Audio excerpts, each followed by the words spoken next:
বল। আজকে আমরা গাইস আবার সেই রিকশায় বসে একটা ফালতু হেজানো ব্লগ করতে Oh my god. চলে এসেছি। তো আজকে আমরা গাইস Sorry.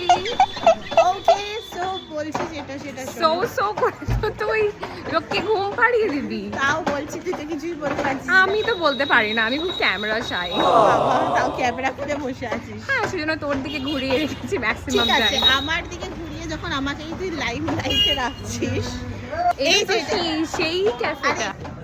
এখন কত লোক আসে এখানে? আমরা যখন আসতাম তখন কি আসতো না? কারণ আমরাই সদ্য খুলেছিল অ্যাকচুয়ালি।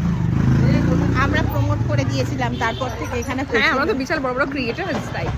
ক্রিয়েটার না হই, ঠিক আছে, আমাদের লক্ষ্মী লক্ষ্মী পা।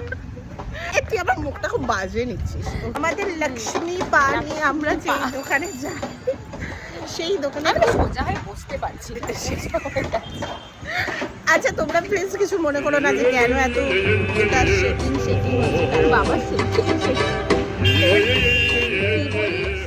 কারণ আমরা আছি হাতে টানা রিক্সায়, কারণ আমাদের পায়ের আর শেকিং তো হবেই। যারা হাতে টানা রিক্সায় চড়েছো, আমার দিকে ঘোরা একটু। যারা হাতে টানা রিক্সায় চড়েছো তারা জানো কেন এই শেকিংটা হয়। ठीक है समझ गया। রাস্তার লোক দেখছে, ভাবছে অভদ্র ছোট লোক মেয়েরা। কেন? কিন্তু- অবশ্যই কি আছে? এখন তো ট্রেন ব্লক করা, এখন ট্রেন নেই। এই দেখো সামনে দিয়ে আর্সালান গাইস। ঠিক আছে, চলো আমাদের গন্তব্য ছিল আমাদের হাতিবাগান, আমরা এসে গেছি। তো আমাদের এবার এখানে পার্কিংটা করবো, গাড়িটা পার্ক করে দেবো। কিছু বলবি? গাড়ি পার কি আর বলবো, সব তো বলে দিয়েছি। ঠিক আছে, বাড়ি গিয়ে কথা বলবো। Tata bye.